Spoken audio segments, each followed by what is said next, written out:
तृप्तां तर्पयन्तीं पद्मे स्थितां पद्मवर्णान्तामिहोपह्वये श्रियं चन्द्रां प्रभासां यशसाज्वलन्तीं श्रियं लोके देवजुष्टामुदारां तां पद्मिनीमीं शरणमहं प्रपद्ये अलक्ष्मीर्मेणस्य तां त्वां ऋणे वृणोमि आदित्यवर्णे तपसोति जातो वनस्पतिस्तवृक्षोत बिल्वः तस्य फलानि तपसानुदन्तमायान्तरायाश्च बाह्या अलक्ष्मीः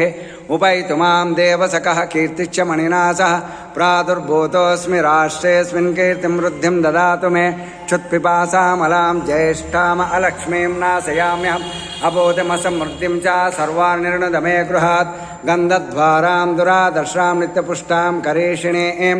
ईश्वरीगं सर्वभूतानां तामिहोपह्वये श्रियं श्रीर्मे भजतो अलक्ष्मीर्मे नश्यतो श्रीर्मे भजतो अलक्ष्मीर्मे नश्यतो मनसः कामम